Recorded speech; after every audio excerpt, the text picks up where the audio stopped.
Hey, this is Stacia, and I'm going to share with you my third game from the Ohio Chess Congress tournament. So this game was a G90 plus 30, and I faced William Franklin, who I know has been higher rated in the past, but he's 1550, and I was 1629. I've definitely been higher rated recently. So I was looking forward to an interesting game with him.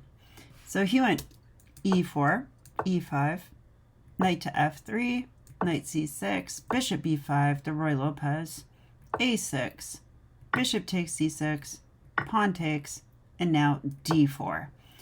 Yeah, and I have to admit, I don't think I've ever faced this move d4. Now, my coach said this is like the normal way to play it, because you just kind of say like, haha, I doubled your pawns, and your majority isn't as good as my majority in the endgame. And that is basically the approach. And I've heard of this approach, but I've never really like faced it so in such a basic way before. So I took, he played queen takes, offering the endgame, and I just played bishop e6. So I'm saying, yeah, I'll go into your endgame, but I'm going to get a good developing move in first. So he did take, and he let my rook in as well. So I thought, okay, I think I can make something out of the little bit of development I have. And so he goes bishop to e3. I go knight to f6. Already I'm attacking his pawn. And he went bishop to g5. So, okay, he's pinning my knight, which means I can't take the pawn. Also, he might try to win my knight, so that's annoying. But he also spent 2 tempos to accomplish this, so I wasn't so sure about that. So I went bishop e7, because what else? I mean, I guess I could play this way, but I thought he would take, and then I don't have that pressure there, and I just messed up my pawns even more. And it's 2 bishops versus 2 knights. I mean, probably I'm fine here, but I didn't really want to do this. Let's see what the engine says. Yeah, it says black has a slight advantage. Okay. I wasn't sure about that, but I kind of knew. So I did play bishop e7. This also helps coordinate my position better. And he went e5, which kind of surprised me. So I have to say I was kind of happy to see this move, because I think that the one way I can get a clear advantage is if this pawn gets overextended and I target it and win it. And with the knight in front of the f pawn, it's not going to be so easy to play f4 and immediately protect the pawn, right? And nothing else can really protect it. So that's definitely what I was thinking. And I had planned the move knight to d7, which I did go for. Turns out, and you'll see why, I kind of regret this move. I kind of wish I would have just stuck my knight, you know, on d5 and just played from here. I think this would make a lot more sense. And like, let's just say he takes. I mean, kind of hard to argue with this position. This pawn's overextended. I'm like really getting developed fast. And I don't know that, well, I don't know if I'll win that pawn or not, but I like my position. See what the engine says.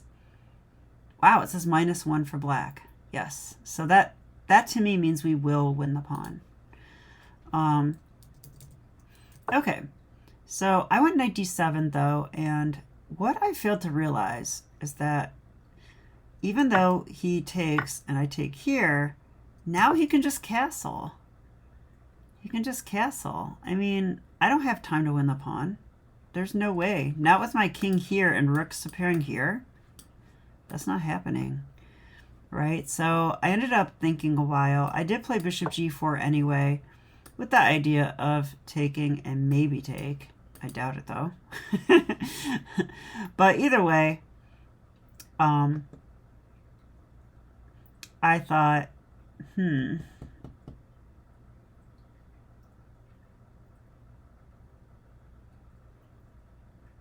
I don't remember what I thought. Let's continue. Oh yeah, I think, once again, I got kind of like a feeling when I realized he could just play this, because I kept thinking he would go here. But of course he would go here. so that the knight can come and protect the pawn. Now the downside of this plan, though, is that, like I was saying, if the knight comes here, it blocks the f pawn. That pawn wants to go to f4 and protect the e pawn. So, all right, there's a little bit of a concession in there as well. Now I go knight to c5. Got to improve my knight. I mean, it basically, I don't know why I went to d7. I didn't like it that much. Rook f e1, rook d5. Okay, so now I'm targeting the pawn. But really, I just want to double. That's what I really want to do. He goes rook to e2, which I didn't really understand. I'm like, okay, you weren't pinned before, but now you are. So thanks for that. And I went rook h to d8, doubling up. And now rook a to e1. Okay. So here I go knight to e6. Yeah, I mean, so one problem that I have is that often he can play this move e6. And if I take back, he's going to take back with check, you know, like that's often a thing. Like if he kicks my bishop out, that could definitely be a thing. And if I go here, I thought he could potentially do that. I don't know. Maybe that's okay too. I was kind of thinking about coming back as well. But what I really wanted to do was trade my bishop for this knight, since this pawn is on a dark square. And so the knight can defend that, but the bishop cannot. So it was my idea to long term, like, try to win this pawn. I kept trying to find ways the whole game. As you'll see, the whole game centers around that, basically. So knight to e6, though, blockades the pawn. Now there's no e6 stuff. And now h3. And I just went ahead with my plan. I just take. So he takes back. Now, yeah, and in this position, I really wanted to play knight d4. That's what I wanted to do. And there was something I didn't like about it. Definitely something I didn't like about it. So let's try to analyze it a little bit. If I go knight d4, I think there's a few moves we need to look at. We need to look at knight takes. We need to look at, what else? Probably that move. I guess that's it.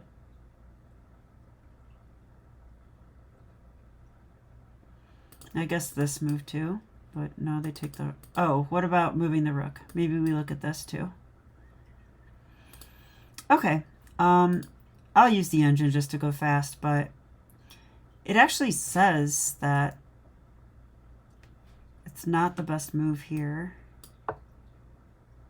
Huh, but it gives the same advantage as all the best moves. Okay, so it's just a move, I guess. And if he takes here, you can just take back. Yeah, and I was afraid of this position. I didn't like this. And it says here, oh, you know, this is what I missed. I missed the fact that we really can just go like f5 or f6. Like, let's just say f5. And now we are going to win this pawn, right? Like, how do you stop it now? Like, even f4 doesn't help. So I'll just come back and win it eventually. I'll probably have to do something weird like this, but I think I could win it. Let's see what the engine says. It gives king h2, rook 8 to d6, yes. Oh, rook 8, this one. Okay. How am I going to attack it again, though? Or are we just going to leave these guys tied down? I think we are. Gives b3, then h6, king g2, g6. Yeah, I think we're just slow playing this. We're just going to keep these rooks tied down for a long time and then eventually win the pawn. So, interesting. Yeah, I don't know why I missed that, but I did. But this is also not the best move anyway. So in the game, I actually decided on rook d1, which is a pretty good move. The engine thinks c5 is the best move, which I was thinking about as well. I think c5 is just like, hey, this is our majority. Let's get it rolling. Also, when you have double pawns, you want to push your double pawn so you can trade it off. I just didn't really see what this does. I wasn't sure. Thought it might just be weak. But I guess if we do that, it's definitely an improvement. Okay, anyway. Rook d1 by me. Black still has a little advantage here, by the way. g3. And I think I know why he went g3. So I was calculating lines. So let's say he does nothing. I was planning to go takes, knight d4, which threatens to take the knight and also threatens to take that pawn. And then I thought, if he takes, I'll take here. And now there's no f4 because I could take it. That's what I was thinking. And if there's no f4, then what does he do? Because next I'll go here as well. So computer gives rook e2, I guess, to stop that. And then I could go king e6. Yeah, and this is my idea. And then I want to go here, stop f4, and then go here and win the pawn. That was the idea. So g3 is actually smart because watch what happens. Now, I miscalculated this, but because I thought now if takes, and knight here, you have to take with the rook, by the way, because otherwise the knight hits it. And now if we look at the same line, this time there is f4. But I failed to realize that I have rook d2 anyway. So he can't play f4 because I still have rook d2. I think I saw this though, and I was like, just scared of this, you know? Just like, that looks a lot better than my crappy majority over here. And like, he could even play passive, I thought, but the computer says -2 for black, probably because his king is cut off, which I didn't really think about. So that's good to know. So I actually went g5 in the game, because now if you do that same variation, I'm stopping f4 again, because I will take, and then take with the rook. So he goes king f1, h6 by me, rook e3. So I don't know what that does exactly. So I now take, and I play the idea finally. And computer likes this. And it says after knight takes, rook takes, he should play b3 or c3. He does. That attacks my rook. Yeah, and now here, I thought if I go here, he can play f4. And I wasn't sure about this because it seems to me that these pawns are pretty strong. Let's see what the engine says. It thinks black's better after rook a5. Wow. It could be that I can target this. His king is far away. So maybe the idea is come here with tempo, and let's say they go a3 and maybe rook a4. Yep, it is rook a4. And now he would have to go, I mean, full passive is kind of sad if he does that. Engine actually gives f5. So, but it feels overextended a bit. Yeah, and it definitely thinks black's better here. Huh. Okay. So, yeah, that makes sense. So in the game, though, after c3, I went rook a4 immediately, a3, and now he went king e, or I went king e6. Yeah, of course, because I want to blockade the pawn with the king and hopefully double tack it and win it, because his king's far away. But the downside of blocking pawns with the king is that if a rook appears here or here, that's going to be a check, and it's going to push me out. And actually, that does happen eventually. So he went king d2. So now his king's getting closer. So I went h5. Yeah, I was really thinking about g4 here. I was thinking of g4 earlier too. Not here. Was I thinking about here? No. Because I thought if g4, okay, now I'm really stopping f4. That was the main idea of this. And if he takes this way, I can take with the rook. But then I wasn't a big fan of this. I didn't like this for some reason. I think because of this move.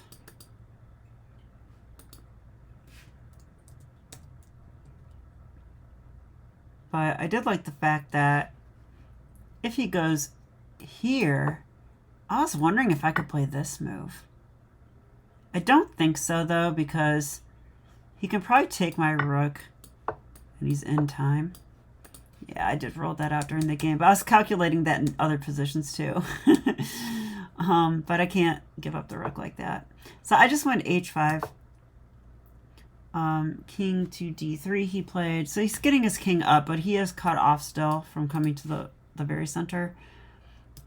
So now g4. And h takes g4. Now, unfortunately, I think that if I take with a pawn, bad things happen. So I took with a rook in the game. Like, if I take with a pawn, one thing he could do is this, I thought. That's one thing. But then maybe I could go here. So that's one thing. But the other thing he could do is block with a rook. Now, that's annoying. Because if I trade, I'm pretty sure that white's winning now. Yeah, white is winning. I mean, they're going to pick up that pawn and have this massive pawn storm coming at me. So I don't want that. So that's why I couldn't take with a pawn. I had to take with a rook here. All right, so now my pawns are a little disjointed, but I thought no big deal because I can play, you know, h4, trade that off. That's going to be possible to do. And if he does this, I don't think I have to trade. And if he takes that way, I feel like that's less concerning. Is it less concerning? Maybe. I like the fact that I could play this protected with check at some point. Anyway, rook to f3 he played. So yeah, he's doing this idea of like check me, and if I take this, he takes this, he's on this. So it's a great way to get his rook active. So I go h4, g takes h4, takes, rook f6. All right, now I thought if I go king e7, I thought I'm a bit passive. I don't know, I wasn't sure about this. Like maybe he can just improve his position now. Computer says, yeah, f4. That is what I was worried about. I don't like the look of this position. Computer says it's a draw, but I feel like I'm on the back foot here a little bit. I wasn't looking forward to that. So I decided to go for the more active continuation. I take the pawn, he takes, and I just play king d6. Okay, this is where my king belongs, I think, because I can protect the only pawn that's like really weak here, because this one can move and be protected, that can move and be protected by that. So, you know, if I achieve this structure, which I do, I'm not sure it's the best, but it does have only one weak point. And so my king can easily defend that. So, and the other thing is if this pawn starts to get too far, my king's here. It's ready to come to the rescue. So I thought objectively this position must be a draw. But then I thought of my rule. All rook endgames are winning. Okay, really the saying is they're all drawn. But Ben Feingold says they're all winning. And I know what he means. He means that people screw it up. And rook endgames are tricky enough because some king and pawn endgames are tricky and winning, and some are winning based on some zigzagging move down the line. So you have to constantly like calculate all those endgames and stuff when you play rook endgames. Makes it harder. So yeah, I think the main thing here though is I want to provoke his pawn forward. I know it seems weird because the closer it gets to becoming a queen, the scarier it is.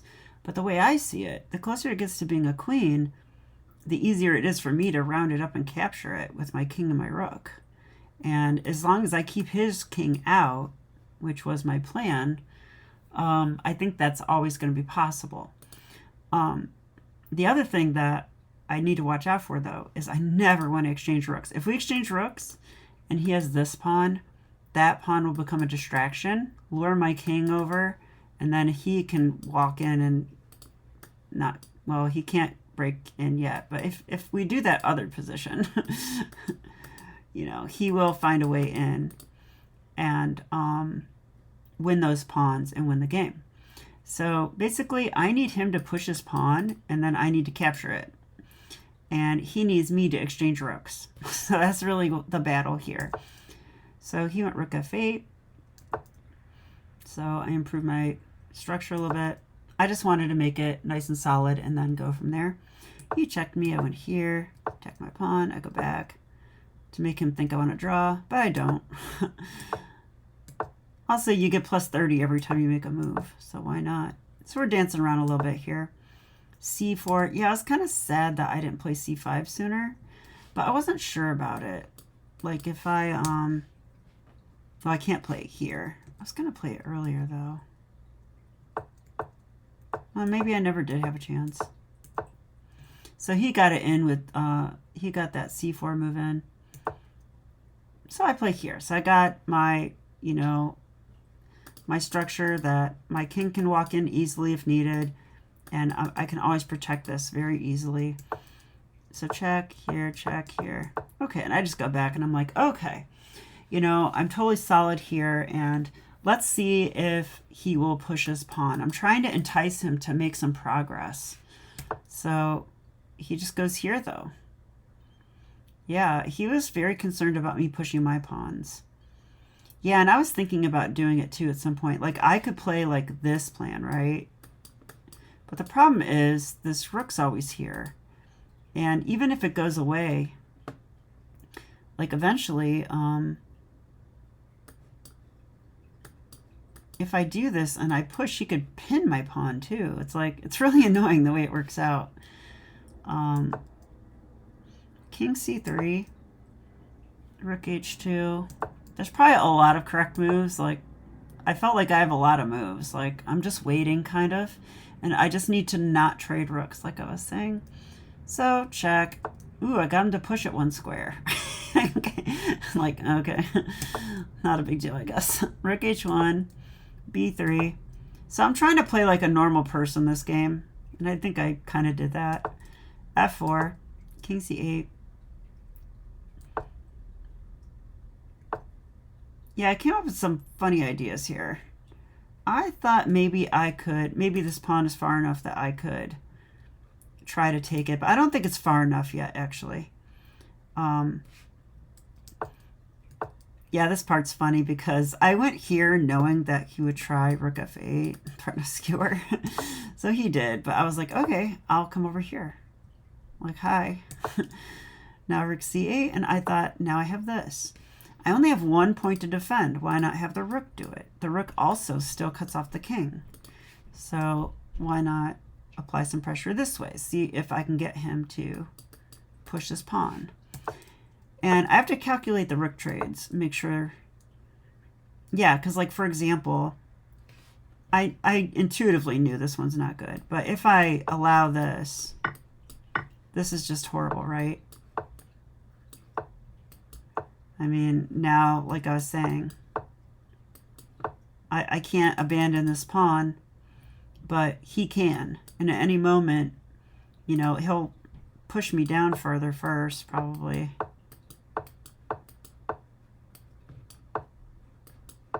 You know, something like this. And then run over here. And this should be winning for white. So that's the nightmare scenario that can happen. But it's very close always, you know, like, so I was thinking, what if I, you know, just target this pawn or get him to move it even one square? It might be a different scenario.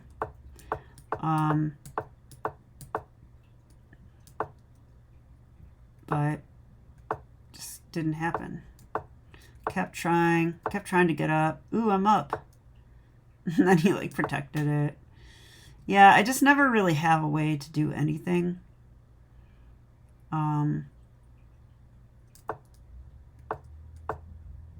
I'm not even sure if these are the real moves anymore. I might have been playing around when I was entering the game.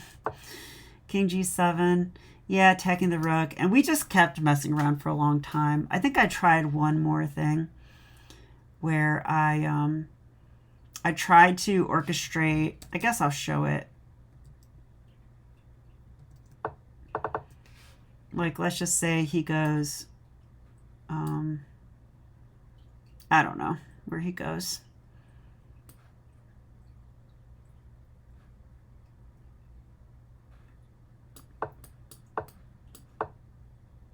I was trying to orchestrate something else too. Yeah, see now if I step in front, I think this is also losing. So I can't step in front and allow the trade. So like he can stop it, I guess. But let's pretend he didn't for the sake of this.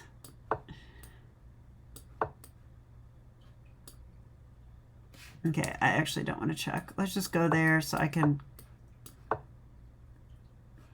Okay. I was trying to see if I could get this to work. And I think eventually I did it because after here and takes, he runs up. Oh yeah, I don't think I did do this. I think I was calculating it to see if I could get this to work.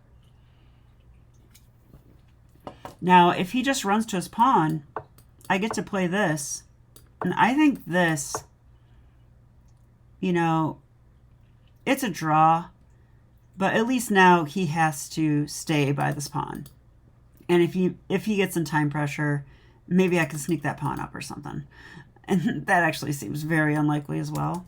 But I did recognize that that would be an accomplishment. The problem is, though, when I push this pawn, why can't he just take?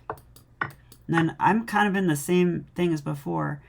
Like, his pawn's ready to run, but my majority can't move. I can't play that. I can't play that, really. So I think I'm losing, and it turns out that I am.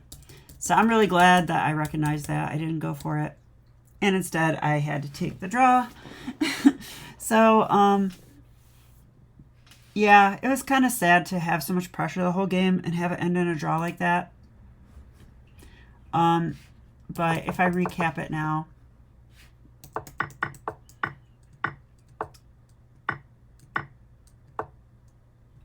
I like the way I did this. I don't like knight d7 though. Knight d7 is a mistake actually. After knight d5, black is -1. But where did I go wrong? Computer likes bishop g4. Well, it's knight f8 here. Okay. I still like all this. This is all fine. I'm not supposed to take, which is kind of surprising to me. So if I go back in g4, I was looking at this and I was like, well, in the end game, I'm letting him gain space and everything. And why would I do that? And let's see. Let's say he went here to take the bishop. Oh, he can't do that because I would take. So actually the pressure I have here is the reason I should allow this. And now I'm going to threaten to win that pawn. That could be a big deal to get that pawn because that makes a 4 versus 2. Wow. So, okay, what if he just goes here though? Then I play knight to f4 apparently, attack the rook. Let's see, he goes here. Oh, then I get that pawn, right? Ooh, so that's a fork.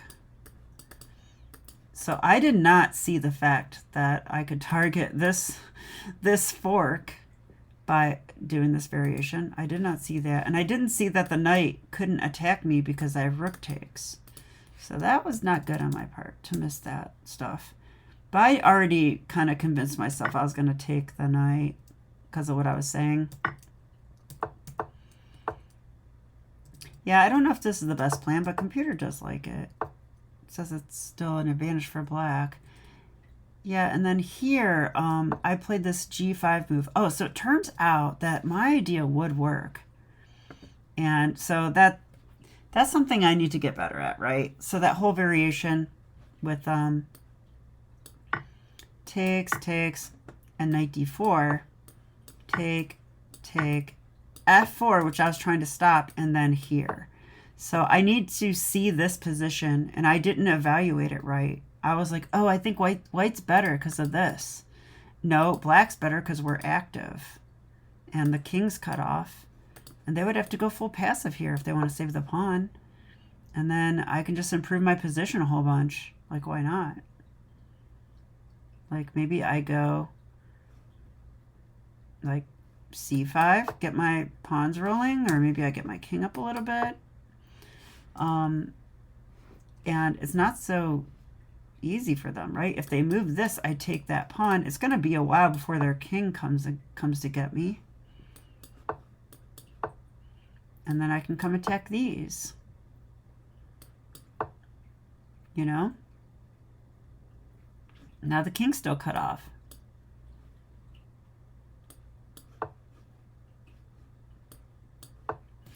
Yeah, this would have been nice to play. Oh, and if they do that, I take. So those were my chances to play better, mainly. I don't know if there's anything else. Seems like I played this part of the game pretty well. Computer had other suggestions, but they weren't that great. So it turns out rook f3 was really good for white here. I didn't know that. I knew to take with the rooks. That was good. I mean, the main point is I didn't blunder and lose. That's always good. But I'm not that great at taking an advantage and nursing it. I'm not good at that.